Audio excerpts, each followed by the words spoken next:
En esta tarde vamos a compartir lo que Dios tiene para nosotros. Dios siempre tiene palabra para su pueblo. ¿Cuánto lo creen? Dios siempre habla a través de la palabra. La palabra fue dada como una de las herramientas más poderosas de Dios para llegar al corazón del hombre.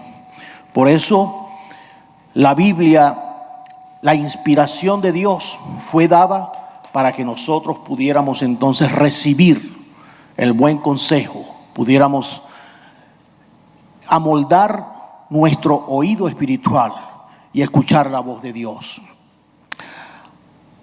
Ocurre con mucha frecuencia que nos acostumbramos tanto, pero tanto, a escuchar la palabra, que a veces se crea en el oído de los cristianos, se crea un callo, donde la sustancia de la palabra no penetra. Penetra el sonido, la letra tal vez, pero la sustancia, lo que Dios quiere traer al corazón del creyente, no llega, porque se ha creado un callo en los oídos de muchos cristianos. Porque escuchamos tanto y a veces escuchamos una misma enseñanza montones de veces, que a veces, y es tremendo cuando uno ve a los creyentes ante la palabra sin ningún tipo de reacción, donde al contrario los ve uno tal vez mirando el reloj, bostezándose y rascándose la cabeza. Y uno dice, la palabra fue dada con un fin, y el fin de la palabra es edificar la iglesia, edificar al cuerpo de Cristo. Y yo creo que si hay algo que necesitamos nosotros, es la palabra del Señor.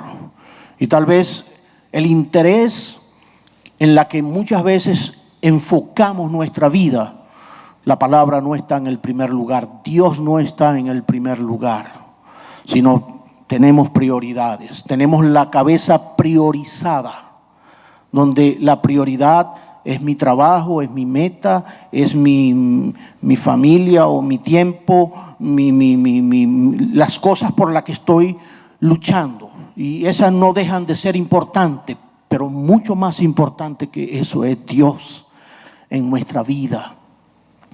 Y no nos cansaremos de escuchar el buen consejo de parte de Dios para nosotros, la iglesia del Señor. Quiero que vayamos a la palabra de Dios. Son tres textos que hay en la Biblia en la que voy a basar la enseñanza en esta tarde. En Juan 15:16, en su primera parte de ese texto, en Lucas 6:26 y en Mateo 10:22. Tres textos van a salir acá en pantalla. Juan 15:16 dice: no me elegisteis vosotros a mí, sino que yo os elegí a vosotros y os he puesto para que vayáis y llevéis fruto y vuestro fruto permanezca. Hasta ahí el texto. En Lucas 6:26.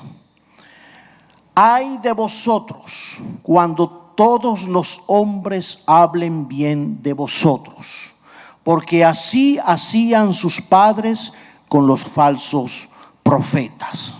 Y Mateo 10:22.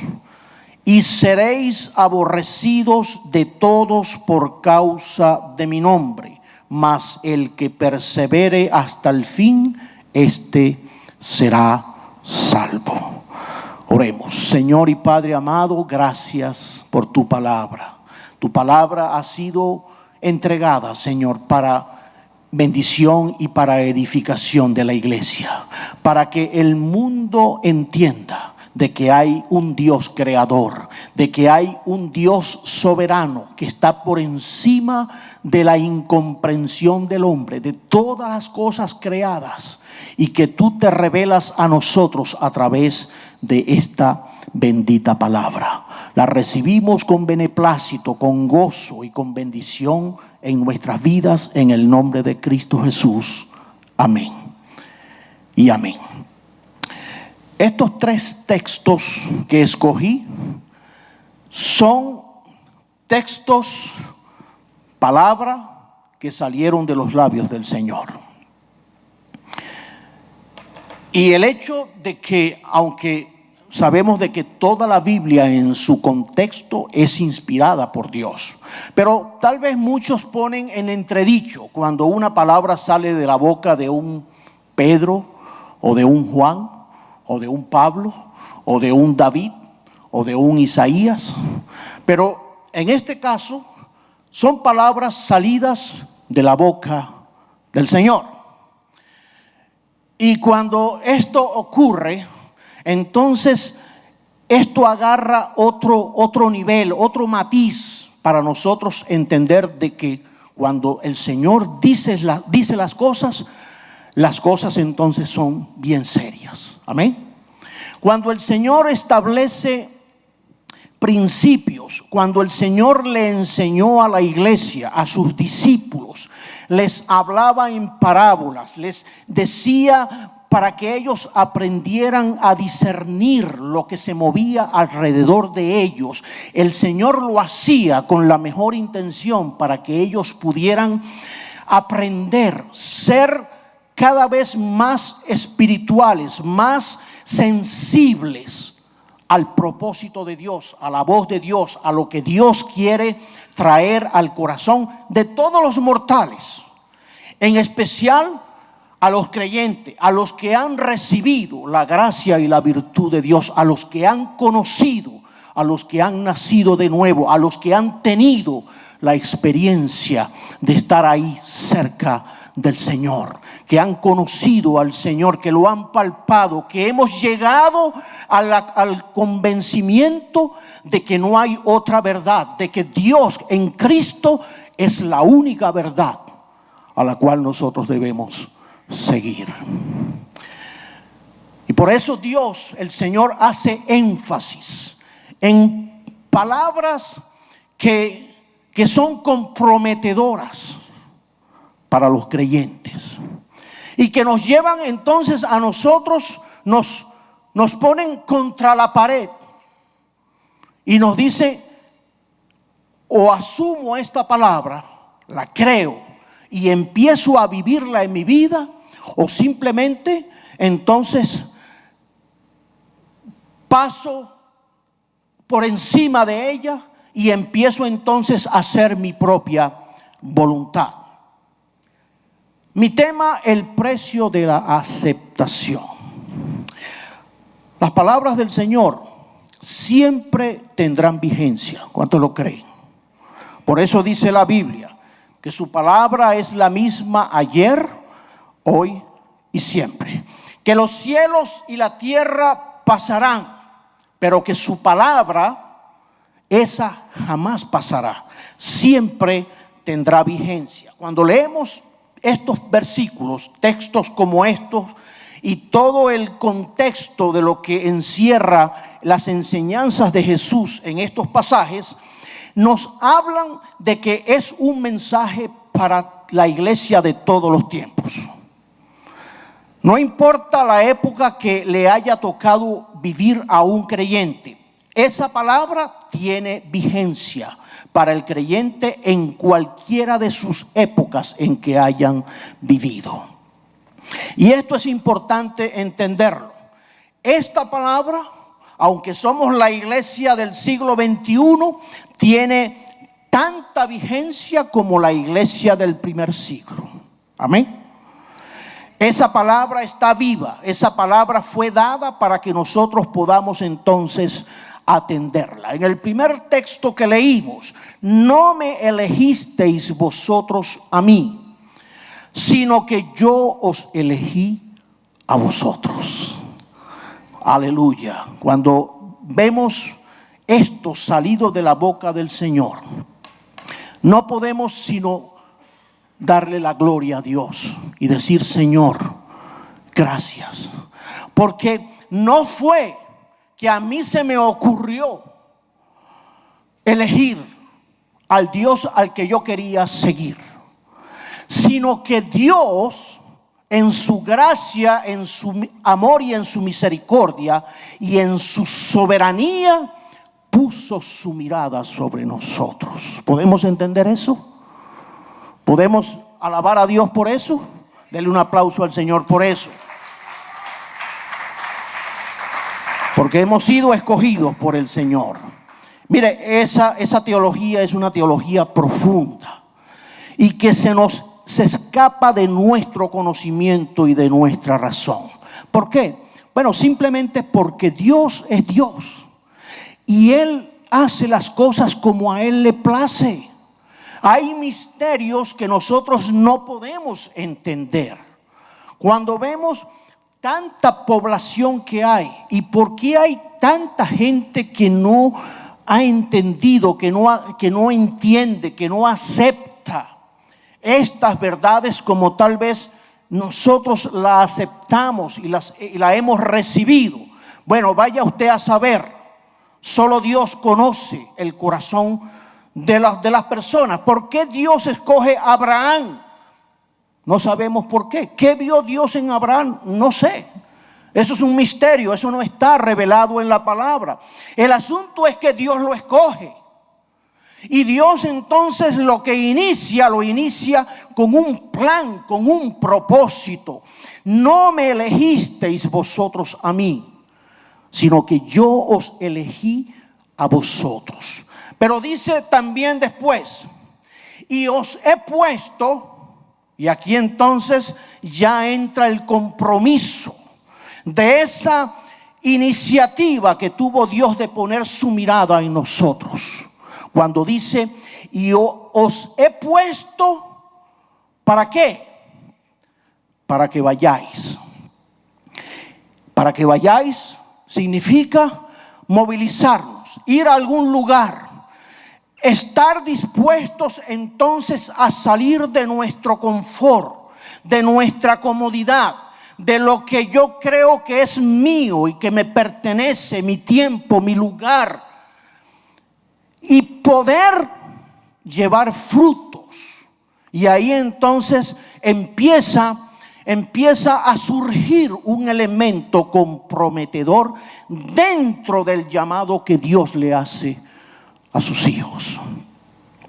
¿Cuántos son pueblo de Dios? Respire y gócese, porque somos llamados hijos de Dios.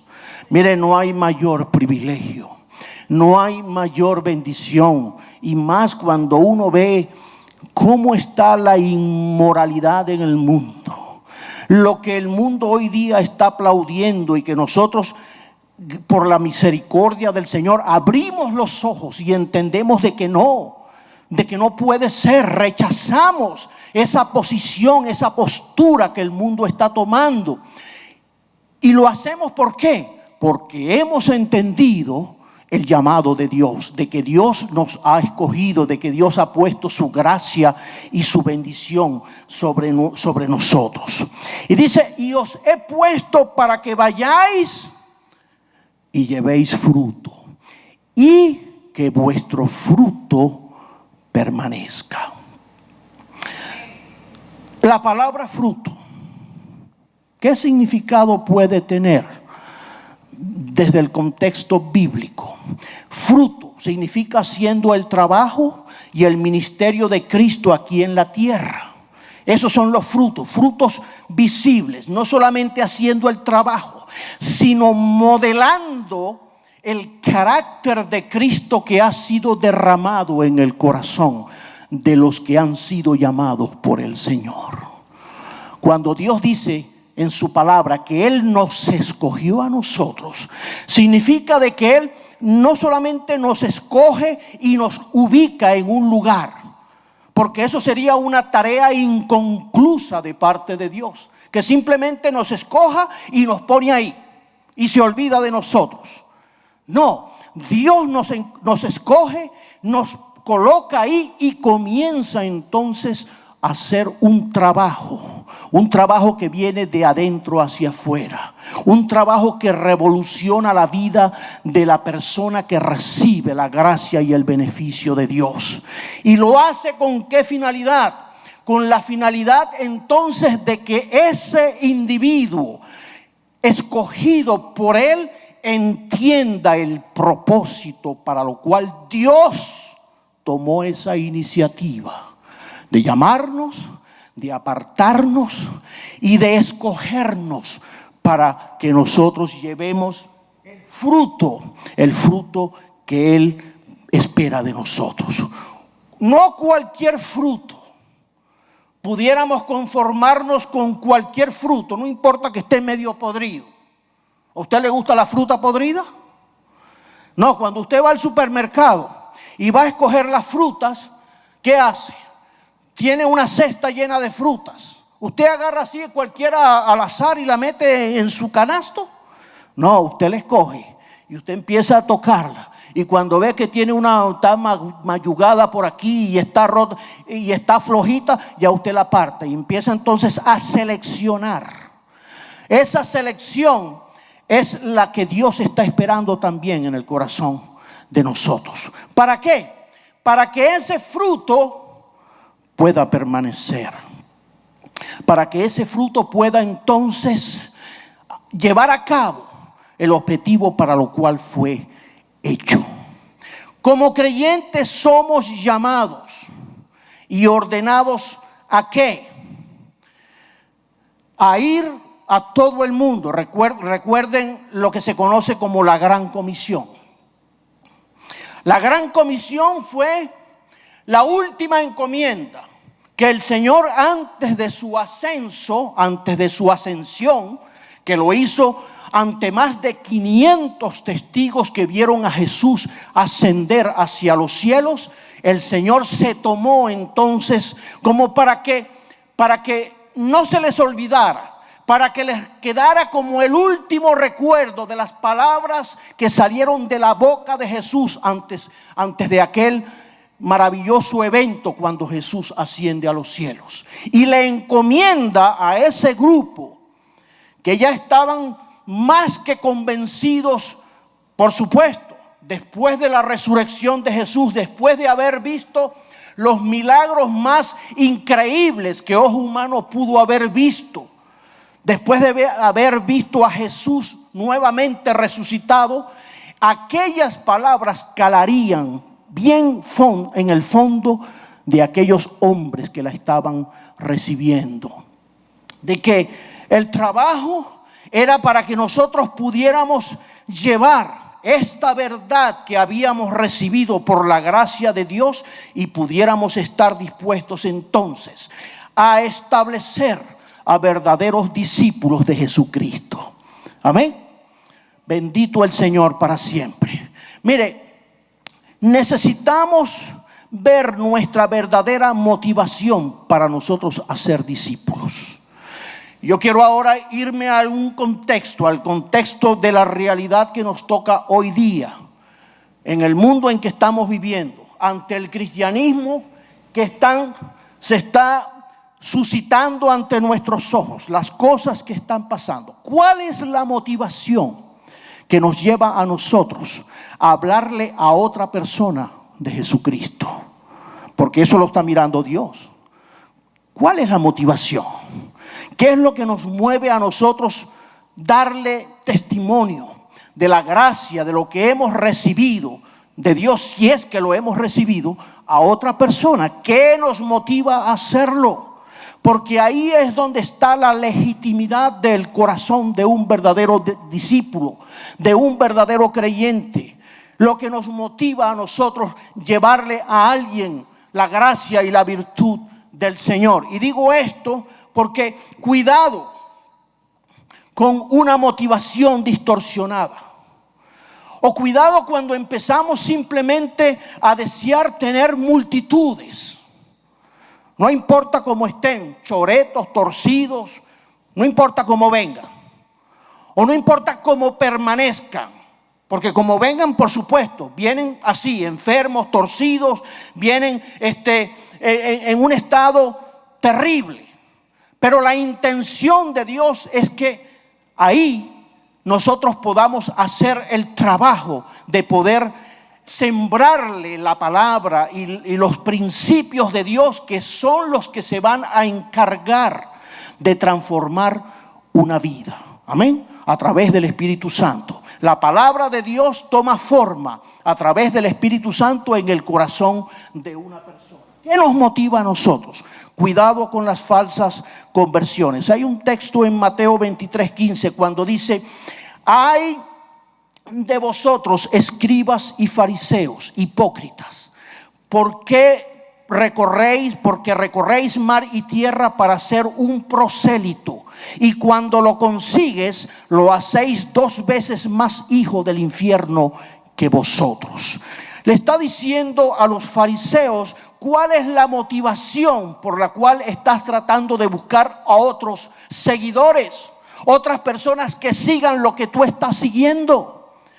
Y le dice entonces: hipócritas, porque estás conduciendo, siendo ciego, a otro ciego al mismo infierno, a la misma perdición. ¿Cuál es nuestra motivación? ¿Qué nos motiva a nosotros entonces el buscar el favor de Dios en la vida de muchas personas? El Señor aquí destaca lo que se conoce entonces como la hipocresía. Si hay algo que Dios aborrece, ¿saben qué es? La hipocresía. Cristo desprecia la hipocresía de líderes eclesiásticos. Estaban más interesados en contar cabezas que en conversiones verdaderas. Y que simplemente el hecho de tener mucha multitud, sin importar la esencia de lo que realmente haya en el corazón, eso es hipocresía, eso es fariseísmo. Y de eso entonces vemos cómo mucha gente, muchas iglesias, muchos concilios trabajan en función de programas, de nuevos conceptos, de ideas. ¿Pero para qué? Simplemente para llenar la iglesia. Y cuando estamos tratando de llenar la iglesia, hay un objetivo, hay algo que motiva a muchos de estos líderes a tratar de llenar las iglesias. ¿Saben qué es? Por supuesto, la parte económica, porque mientras más gente, la economía mejora. Pero ¿cuál es la motivación? Realmente la motivación es el llevar a Cristo, el llevar el conocimiento de Cristo a estas personas. Y yo creo que eso es algo que nosotros deberíamos revisar. Tenemos que ver qué estamos enseñando, qué estamos enseñando desde acá.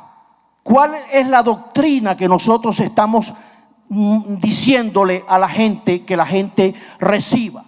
Lo que sí puedo decirles es que las personas que puedan venir a nuestra iglesia, si muchos de ellos no llegan al conocimiento de la palabra del Señor, no experimentan lo que el Señor está esperando que experimenten en su vida, no es por falta de escuchar sana doctrina, sino ya es un problema de la persona, de no aceptar y de no decidir. Personas indiferentes a la voz de Dios. Por eso vemos tanta gente que viene a las congregaciones, escuchan la palabra, buena palabra. Unos la reciben y otros la rechazan. Y uno dice, ¿por qué? ¿Por qué unas personas reciben la palabra y otros la rechazan? Simplemente la indiferencia que puede haber en el corazón de mucha gente. Me da temor simplemente pensar de que mantenemos o podemos tratar de mantener un ministerio con un simple interés de poder entonces nosotros simplemente vivir y poder mantenernos en el ministerio sin importarnos la condición espiritual de la persona que recibe la palabra del Señor. Dios nos ayude y Dios nos guarde. ¿Saben por qué? Porque qué terrible cosa es ser instrumento para que una persona al final se pierda, sin enseñarle la buena palabra o la buena doctrina. Muchos comprometen la verdad a cambio de ser aceptados y alabados por el mundo o por alcanzar un crecimiento numérico en sus congregaciones. Jesús dijo: si fuerais del mundo, el mundo amaría lo suyo. Pero porque no sois del mundo, antes yo os elegí del mundo, por eso el mundo os odia. Mientras más nos acercamos a la misión que Dios nos ha encomendado como iglesia, predicando el evangelio que Él nos ha ordenado, más seremos odiados, dice la palabra del Señor. Por eso el texto que leímos: ay de vosotros cuando todos los hombres hablen bien de vosotros, porque así hacían sus padres con los falsos profetas. Y dice: y seréis aborrecidos de todos por causa de mi nombre, mas el que persevere hasta el fin, este será salvo. ¿Cuántos alaban al Señor? ¿Cuántos están perseverando? ¿Cuántos lo están haciendo hasta el fin? Aleluya, alabe a Dios, dele un aplauso al Señor. Y que su perseverancia sea una perseverancia constante en lo que usted ha recibido de parte del Señor. Mire, vamos a encontrar enemigos en todas partes. Hoy día, ante las cosas que están pasando, ahora somos más enemigos del mundo. Porque ahora nos ven como unas personas que no cedemos a lo que el mundo está cediendo. Ahora nos tildan a nosotros de fanáticos, de locos, de irracionales, de que no nos queremos adaptar a lo que el mundo está aceptando como bueno. Y veía las declaraciones de el vicepresidente de esta nación, Joe Biden, recientemente diciendo textualmente de que la Biblia se convierte en un libro ofensivo en contra de los homosexuales, de que la Biblia tiene unos versículos bíblicos ofensivos contra esa libertad que se quiere promover y que ya de hecho se promovió al punto de que ya se aceptó esa igualdad de derechos que ahora la Constitución de esta nación le da a ese grupo de personas. Cuando uno ve, porque la declaración no es de cualquier persona, es del vicepresidente de los Estados Unidos, cuando acepta este tipo de situación. Entonces digo esto, ¿por qué? Porque eso nos coloca a nosotros en una posición desfavorable. Ahora entonces tendremos enemigos en todas partes, entre familiares que sí están de acuerdo, en el trabajo, donde ya entonces tendremos que tratar de medir nuestras palabras para no ofender a ese género que tiene todo el respaldo constitucional y en la cual nos exponemos a muchas situaciones. Por eso, mire, cuando decimos estas cosas, las estamos diciendo porque la iglesia está llamada por encima de lo que diga una constitución, por encima de lo que digan unos jueces, está llamada a cumplir con la misión que Cristo nos entregó a través de la palabra. Amén. Tenemos una misión que cumplir. Y esa misión ahora está en el ojo de la mira. Está en la mira de toda una sociedad que ahora tienen el apoyo. Anoche cuando explotaban los fuegos artificiales, y yo pensaba, y se lo comunicaba a Vicky y a varios en la casa, no hay nada que celebrar. 4 de julio, ya no hay nada que celebrar. ¿Celebrar qué? Cuando esas libertades y esos derechos que fueron fundamentados en esta nación en base a la palabra ha sido pisoteada. No hay nada que celebrar. ¿Saben quiénes estaban realmente celebrando? Ese mundo de tinieblas. Son los que estaban celebrando un 4 de julio inolvidable, porque históricamente se ha dado un gran paso, y por eso yo me imagino la gran celebración. Inclusive pienso que ante la tecnología que hay, me imagino que hasta habrían pólvoras que se elevarían con los colores del arco iris, que es los colores que se robó el diablo para dárselo al grupo de los homosexuales. Y ahí yo me imagino entonces aquellos fuegos coloridos bajo el aplauso de toda una multitud aplaudiendo aquello. No hay nada que celebrar. Al contrario, la iglesia tiene que gemir y tiene que orar por esto que está pasando. ¿Saben por qué? Porque ahora estamos en el ojo de la mira. Ahora nosotros somos el peligro, somos la amenaza. ¿Por qué?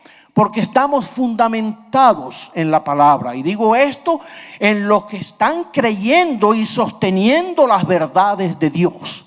O sea, esto que acaba de pasar, esa redefinición del matrimonio, están redefiniendo algo que ellos no han definido. Porque el matrimonio, ¿cuántos años tiene esta nación de historia? ¿250 años? No tiene 300 años de historia. Y el matrimonio, ¿qué historia tiene? El matrimonio es desde el primer hombre y la primera mujer. Es algo que le compete a Dios. Eso no es un invento del hombre, es algo que es de Dios. Pero el hombre en su sabiduría está redefiniendo bajo esta constitución, dándole la igualdad a todos los hombres y la libertad. Tú amas a quien tú quieras. Mañana no se extrañe de que hayan bodas entre una persona y su perro, porque ama a su perro. Y sean bodas oficiales y sea un matrimonio oficial, porque es una expresión de amor, porque eso es lo que se está defendiendo. Eso es lo que defendió Obama. Eso es lo que están defendiendo estos legisladores, esa igualdad. Y por eso, entonces, nosotros estamos en el ojo de la mira, donde tendremos que defender nuestros principios por encima de todas las cosas. Por eso el Señor complementa: ay de vosotros cuando todos los hombres hablen bien de vosotros, porque así hacían sus padres con los falsos profetas. Cuando estemos viendo, mire, y esto ha traído una cantidad de comentarios y de artículos. He leído ya unos cuantos. Anoche estuve leyendo unos 5 o 6 artículos interesantes de cómo hombres de Dios, organizaciones, gente que está a la cabeza de muchos ministerios grandes, apoyando esto, viendo como un gran paso hacia la aceptación. Iglesias entonces que están con una mente distorsionada, que no están entendiendo lo que está ocurriendo.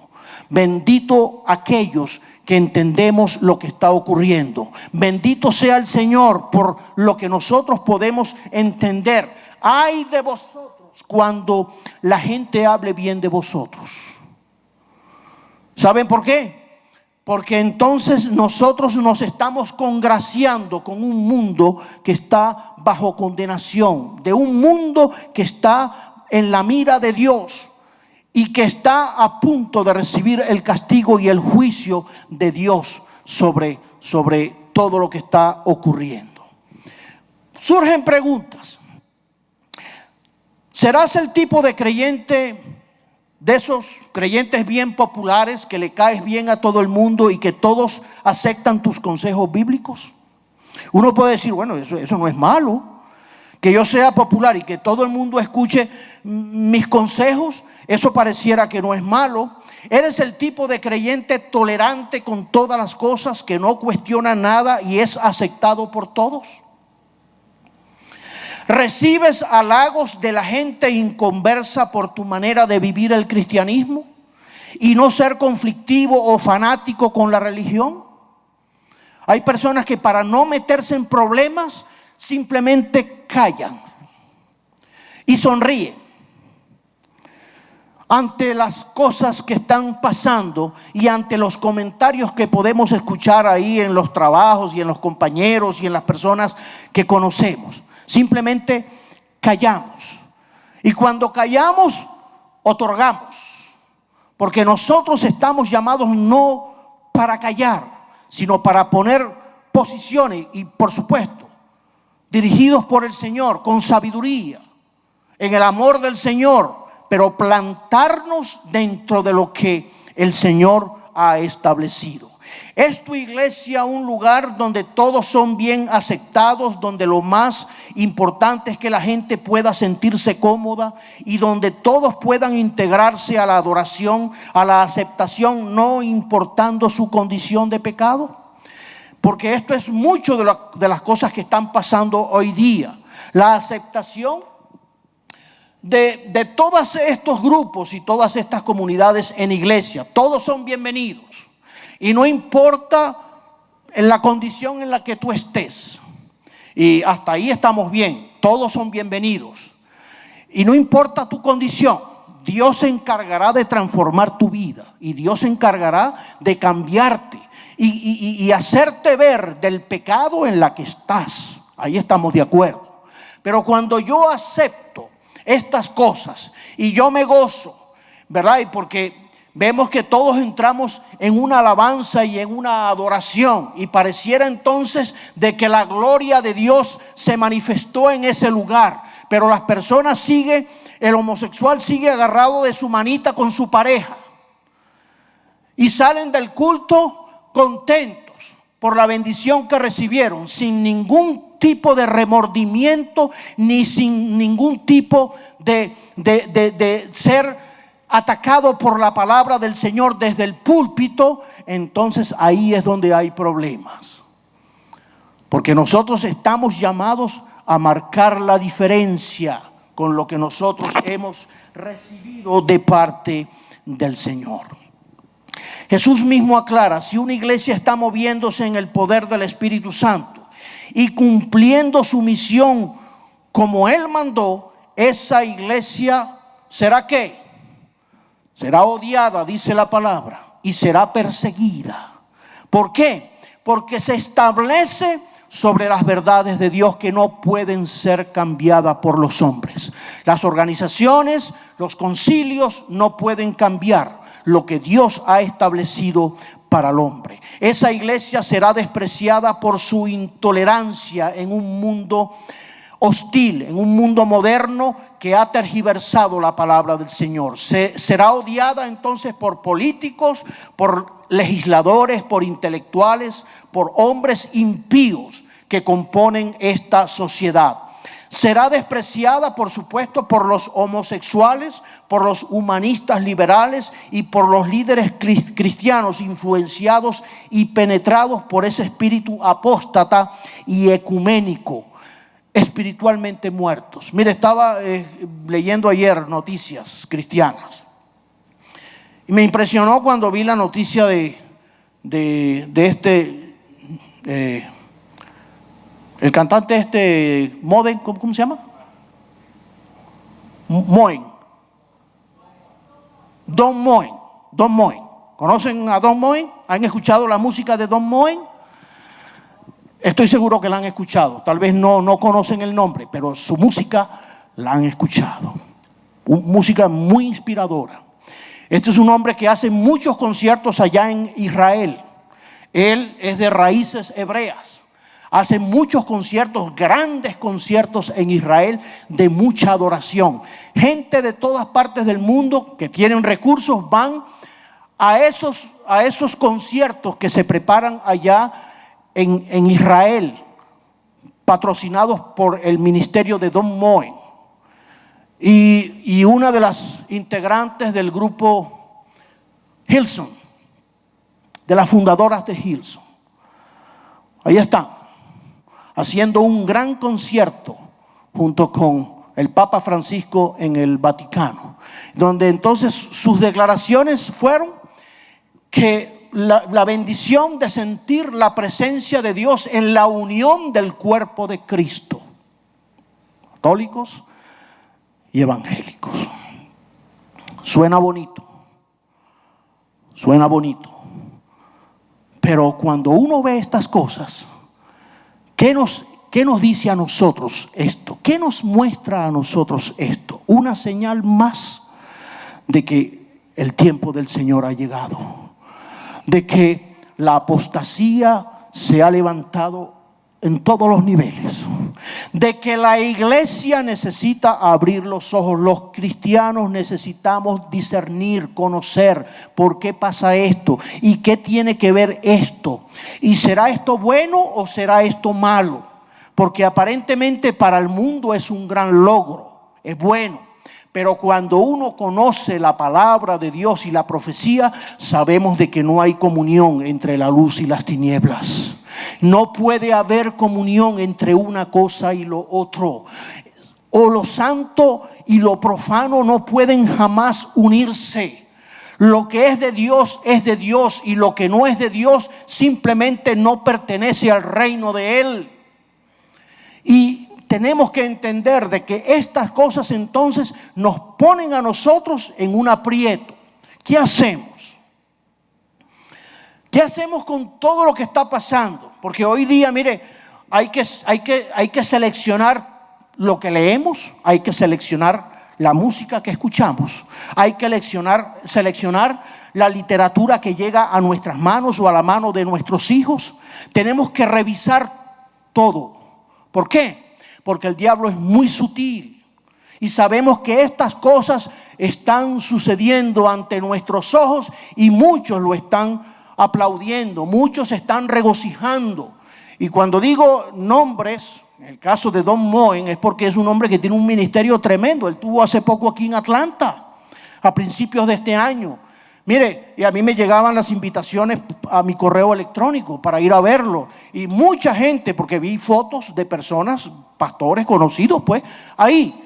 Y por supuesto, yo no sabía hasta dónde el grado de ecumenismo que había ya en el corazón de este tipo de personas. Entonces uno dice, bueno, y entonces, ¿en dónde estamos parados? ¿Qué hacer ante lo que está ocurriendo? Bueno, nosotros sabemos qué hacer. Nosotros lo que tenemos que hacer es entrar en la obediencia a la palabra del Señor. Tenemos que saber de que al único a quien nosotros debemos entonces obedecer es la palabra que ha sido revelada al hombre, para que nosotros podamos entonces mantener nuestra posición. Hay un precio de esa aceptación. Y ese precio tiene consecuencias, definitivamente tiene consecuencias. Cuando vemos cómo la iglesia se ha diluido ante el pecado que hay en el mundo, ante la inmoralidad que hay por todos lados. Jesús le dice a esa iglesia: bienaventurados los que padecen persecución por causa de la justicia, porque de ellos es el reino de los cielos. Bienaventurados seréis cuando por mi causa os insulten, os persigan y digan toda clase mal contra vosotros mintiendo. Gozaos y alegraos, porque vuestra recompensa es grande en los cielos. ¿Cuántos alaban a Dios? Aleluya. Gozaos y alegraos, porque vuestra recompensa es grande en los cielos. Pues así persiguieron a los profetas que vivieron antes de vosotros. El precio de la aceptación, definitivamente, el precio de nuestra fe, de nuestra convicción y de nuestra inmovilidad a lo que nosotros hemos creído y declaramos por nuestros labios y en nuestra manera de vivir, tiene un precio. Pero mire, regocíjese, ponga su mirada en el Señor, sabiendo que la recompensa viene de lo alto, que sabemos de que el precio de la salvación no tiene comparación con nada, que lo que Dios ha puesto y le ha dado a la iglesia es mucho más precioso que cualquier cosa que nosotros podamos imaginarnos. Y por eso ese regalo será probado por fuego. Ahí es donde Dios empieza a depurar lo que es suyo, lo que realmente han reconocido y le han dado el verdadero valor a eso que Dios ha puesto en nuestras vidas. ¿O estamos simplemente nosotros dejándonos llevar por la corriente que hay en este mundo? ¿O será simplemente una acción retardada que nosotros podamos tener cuando ya lamentablemente pudiera ser tarde de recapacitar y de entender lo que el Dios está exigiendo de nosotros como iglesia hoy día? Sabemos de que hay un precio que pagar. ¿Por qué el mundo odia a la iglesia verdadera? ¿Por qué el mundo odia a los que siguen la sana doctrina del Señor? ¿Por qué los cristianos son tan odiados en el mundo? Fíjense las persecuciones que hay. ¿Han visto ustedes noticias así de que están persiguiendo a los islámicos o a los musulmanes? No solamente a los terroristas. Pero ¿alguien está persiguiendo a los musulmanes por su fe? No. ¿Quiénes están siendo perseguidos por su fe? Los creyentes, los cristianos. En todas partes del mundo hay un precio que pagar. Y no me deja de sorprender, mire, que la persecución esté en los países, allá en los países del continente, en África, en Asia, en países donde la gente está dando la vida por su fe, pero donde el evangelio está creciendo desde sus bases, donde los que se están convirtiendo de verdad. Eso no están llenando espacios en las iglesias. Eso no vienen simplemente a sentarse allá a comer palomitas, a ver qué dicen, a ver cómo está el espectáculo y cómo está la música y cómo está el mensaje. Olvídese de eso. Allá los que están congregándose son verdaderos creyentes, porque saben de que sus vidas están en riesgo. Ellos no están perdiendo el tiempo. Ellos saben a lo que se exponen. Cuando uno ve esos videos, esas fotos de cómo los llevan y los arrodillan y le ponen una pistola en la nuca y les vuelan la cabeza con un balazo, y ellos saben lo que les está esperando. Los que están ahí saben a lo que se están exponiendo, que simplemente si negaran lo que ellos creen, ya estarían libres de una muerte horrible como esa. Pero ¿por qué los están masacrando? Porque están creyendo y están defendiendo lo que de gracia han recibido, sabiendo de que lo más grande está por venir a la vida de ellos, que lo más precioso, lo más preciado, lo más maravilloso, lo que nosotros tenemos como promesa y que muchas veces se diluye en nuestro estilo tan mundano y tan superficial de vida, simplemente se diluye. Sí, creemos de que el Señor tiene un cielo maravilloso y que las calles son de oro y que algún día estaremos allá. Pero ¿qué dice nuestra vida? ¿Estamos viviendo en base a lo que estamos creyendo o simplemente estamos todavía apegados a esta tierra? Somos bien terrenales. Simplemente estamos ocupando un espacio sin darnos cuenta el privilegio, la bendición a la que Dios nos llama. Por eso no me elegisteis vosotros a mí, sino que yo os elegí a vosotros. Pero nos eligió para que llevemos fruto y para que el fruto permanezca, así sea en esas condiciones, así sea arrodillados ante un verdugo que pida por nuestra vida, diciendo: si no niegas tu fe, te mato aquí mismo. Y ahí es donde entonces los cristianos somos probados. La iglesia y cada creyente en ella es odiado a causa de su misión. Nuestra misión es mucho más que decirle a la gente perdida: Jesús te ama. Es más que tratar de acomodar o hacer sentir bien y apaciguar a la gente. No solamente es decirle a la gente, Cristo te ama, por supuesto. Esa es una palabra de entrada, es una palabra que sabemos que Dios puede tocar en el corazón de una persona. Sino, no solamente eso, sino nosotros tenemos que tratar de que esa persona llegue al conocimiento de la palabra que lo va a libertar, que lo va a llevar al pleno conocimiento de Dios, que va a traer salvación y vida eterna a su alma. Nuestra misión como cristianos, y ya estoy terminando, es quitarle a los impíos la careta de la falsedad, o lo que es más precioso para ellos, de su justicia propia o fariseísmo. La cosa más preciosa para una persona mundana es su propia justificación. La persona ha pasado toda su vida formando una buena opinión de sí mismo. Mire, y esto es algo que yo quiero que lo analicemos un poquito porque es algo real. A veces hablamos con personas y qué difícil es, que a veces no sabemos cómo entrarle a una persona, porque se sienten tan autojustificados en su vida, en su intelecto, en el estilo de vida que han desarrollado, en su moralidad o en sus buenas obras o en su caridad que han hecho. Entonces se autojustifican y a veces es difícil. Y saben, una de la misión que tenemos nosotros como iglesia, como cristianos, es confrontar a ese tipo de personas en su propia justicia, sabiendo de que el hombre no se salva por las buenas obras que haya hecho.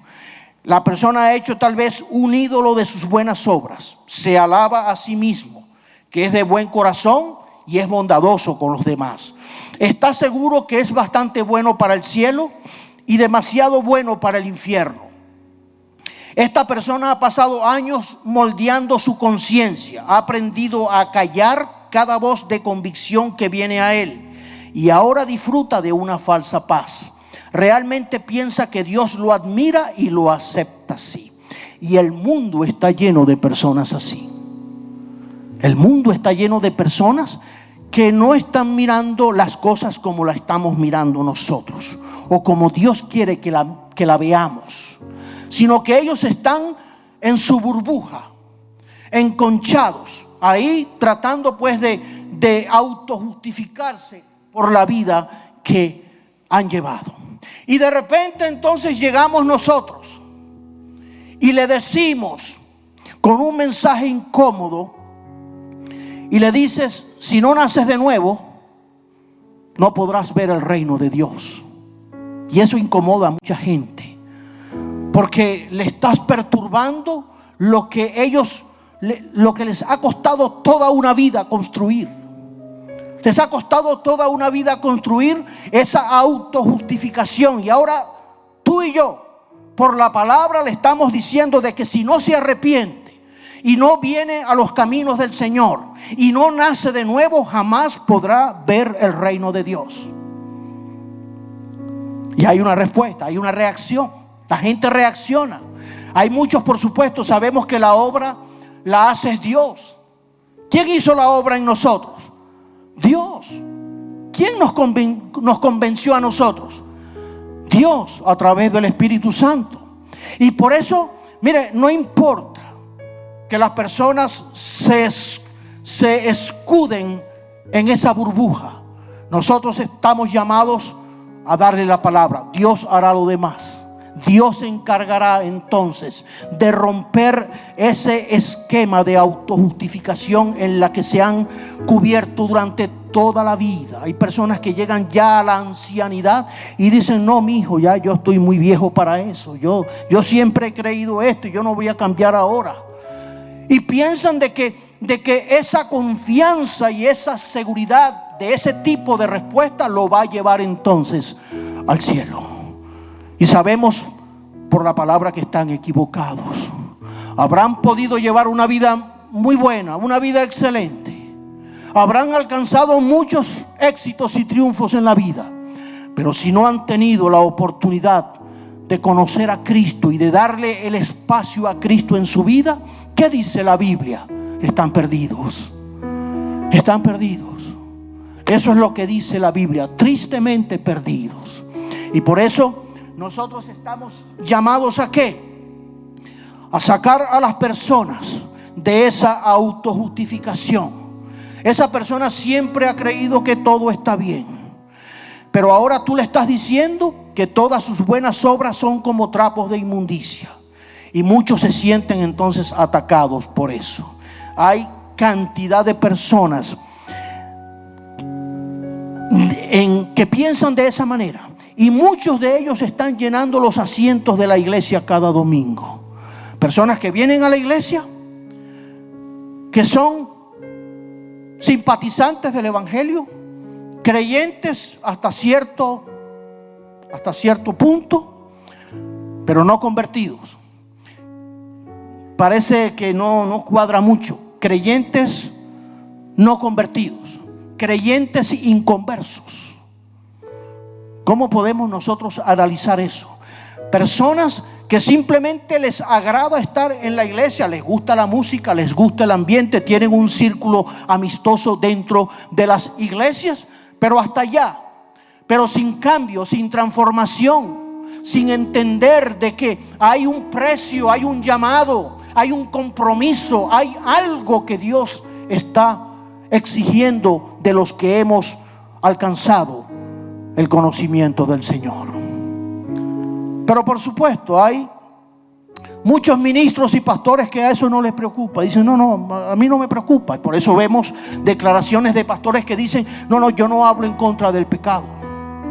Simplemente exponen un evangelio motivacional que los motiva hacia las cosas bonitas, hacia el amor, hacia la unidad. Tomémonos de las manos y no importa la vida que vivas.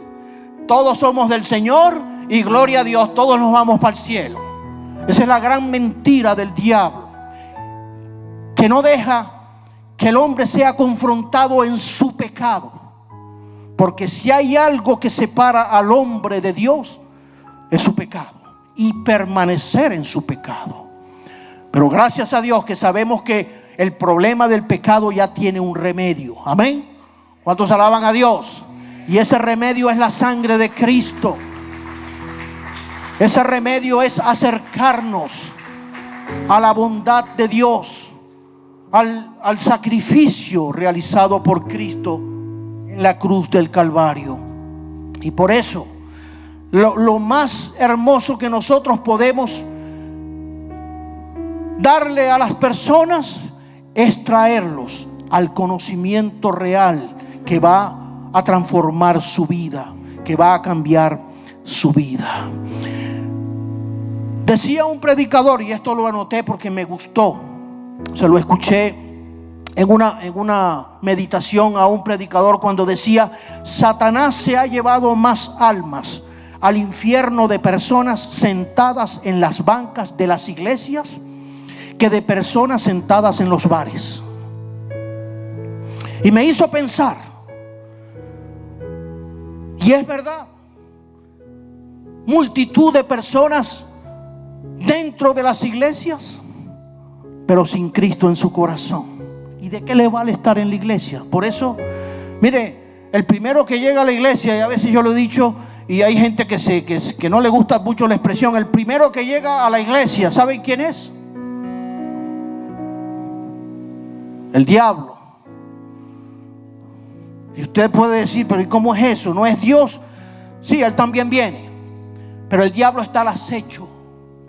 Y el diablo entonces empieza a entretener a las personas. Por eso vemos personas bostezando, mirando el reloj, pensando en la final del fútbol. Ayer hubo una final, menos mal que no fue hoy, pues si no la cosa hubiera sido peor. Pensando en esto y pensando en aquello. Y ahí es donde uno dice, ¿dónde está? ¿Dónde está la iglesia? ¿Dónde está la esencia de lo que Dios ha puesto? ¿Dónde está el sentido de responsabilidad? De saber que Dios está exigiendo algo de mí. Si Dios ha puesto en mí un llamado, una gracia, una responsabilidad, yo soy el primero que estoy llamado a cumplir con eso, con lo que Dios me ha dado, con la oportunidad de poder servirle, de poder hacerlo sin esperar nada a cambio, sin esperar el aplauso de los demás o sin esperar que me pongan en la cartelera en el primer lugar. Yo no estoy esperando eso. Lo que estoy haciendo, lo estoy haciendo realmente con integridad para Dios. Lo estoy haciendo con amor, con devoción, sabiendo de dónde Dios me sacó y la bendición que Dios nos permite de poder ahora entender esto, de que antes estábamos perdidos como está el mundo y que hoy día podemos recibir la bendición de Dios a través de su palabra. Podemos tener la confianza y la seguridad de que no estamos perdiendo el tiempo, de que no estamos desperdiciando nuestro tiempo, que estamos sembrando en terreno fértil y de que algún día veremos el fruto del esfuerzo que nosotros podamos hacer para la gloria y la honra del Señor. Bendito el Señor para siempre. Es nuestra responsabilidad el hablar la palabra como es. Es nuestra responsabilidad y nuestra misión hablar la palabra como es. No importa que nos pongan un fusil en el pecho o en la cabeza. No importa a lo que nos expongamos. Y yo sé que a veces es fácil decirlo de la boca para afuera. Por eso necesitamos la ayuda de Dios. Necesitamos ser revestidos por Dios para la hora oscura, para la hora negra que está profetizada para estos tiempos. Sabemos que la iglesia se va. ¿Cuántos se van con el Señor? Aleluya. La iglesia se va. La iglesia, y una vez más lo digo, soy de los que creo que la iglesia no va a pasar por la tribulación. La iglesia se va antes de la tribulación. No tenga dudas de eso. La iglesia se va antes de que todas estas cosas se desaten sobre la tierra. Pero eso no significa de que no tenga que cumplir con la misión que Dios nos encargó. Aleluya. El Espíritu Santo se encargará de convencer a hombres y mujeres de su pecado. Simplemente nosotros seremos instrumento en las manos del Señor. Bendito el Señor para siempre. El Señor nos ayude a entender, a discernir y a saber de que hay un precio por esa aceptación. Que hay un precio que pagar por nuestra fe y por nuestra convicción, sabiendo de que nuestros días están contados en esta tierra, de que el Señor viene y viene más pronto de lo que nosotros creemos y pensamos. Aleluya. Vamos a estar de pie en esta tarde, iglesia, y vamos a orar. Vamos a orar dándole gracias al Señor. Bendito sea el Señor para siempre. Jesús dijo: antes yo os elegí del mundo. Él nos escogió. Y nadie puede entrar bajo el señorío de Cristo hasta que enfrente las demandas de la cruz en nuestra vida. Nadie podrá traspasar los métodos o el camino o la vía que ya Dios estableció para nosotros llegar a la presencia del Señor. El Señor nos ayude y nos dé fuerza. Vamos a orar y vamos a pedirle al Señor que Él nos permita tener la fortaleza espiritual para nosotros seguir perseverando en una búsqueda intensa, en una búsqueda espiritual, donde nosotros podamos poner en primer lugar, de verdad, a Dios en nuestra vida. Y que todo lo demás, empezando por nuestra familia y lo que viene detrás, esté desde un segundo lugar en adelante. Pero que en primer lugar esté Dios. Dios en mi vida. Dios en mi vida. Dios en primer lugar. Cuando honremos a Dios de esa manera, entonces Dios nos va a honrar de una manera poderosa a cada uno de nosotros. Señor, gracias te damos en esta hora por tu palabra, porque tu palabra no vuelve vacía, Señor, a ti, sino que tú la respaldas con tu Espíritu Santo. Fue dada por ti, Señor, para que la iglesia se condujera, para que la iglesia abriera los oídos espirituales y entendiera cuál es tu santa y bendita voluntad, Señor, y cuál es el propósito por la cual, Señor, la iglesia tiene que perseverar hasta el fin. Cuál es el propósito por la cual, Señor, tú has dado todos estos indicativos de los tiempos, el tiempo de Dios para nosotros, para la iglesia, Señor, para nosotros discernir y conocer de que nuestra redención está cerca. Guárdanos, Señor, de la hora negra y oscura, Señor, que se avecina sobre este mundo. Ayúdanos, Señor, a mantenernos firmes, Señor, aquí en este país, donde ahora se han perdido grandes libertades, Señor, con estas firmas que se hicieron en esta igualdad de género, Señor, con los matrimonios del mismo sexo. Padre Santo, en el nombre de Jesucristo, guárdanos, Señor, guarda tu iglesia, guarda a tus hijos, guarda a cada creyente, Señor, ante todas las atrocidades y los señalamientos que podamos recibir, Señor, por causa de nuestra fe y de nuestra convicción. Sabemos, Señor, lo que es bueno y lo que tú has destinado para nosotros a través de tu palabra. Guárdanos, Señor. Cúbrenos con tu sangre preciosa. Danos la fortaleza, Señor, para seguir adelante. Guarda la mente de las nuevas generaciones que se levantan, de los jóvenes, de los niños, de los adolescentes, Señor, que se exponen, Señor, a las escuelas, a sus compañeros, Señor, que vienen de hogares disfuncionales, de hogares mundanos, de hogares donde tú no reinas, Señor. Guárdales, Padre amado. Bendíceles, cúbreles con tu sangre preciosa. No los desprotejas, Señor. Y los cubrimos en oración, Señor, para que tu bendición esté sobre ellos y que ellos puedan también dar testimonio, Señor, de lo que han recibido desde sus principios, desde sus orígenes, desde sus hogares, desde sus iglesias, Señor, lo que ellos han recibido en su corazón para mantenerse firmes. Todo esto lo presentamos delante de ti, dándote a ti la gloria y la honra y agradeciéndote la bendición que nos permites hoy de poder congregarnos en este lugar. Danos tu bendición ahora cuando salimos de este lugar. Llévanos con tu paz y permite, Señor, que podamos estar atentos ante todas las cosas que están ocurriendo a nuestro alrededor, Señor.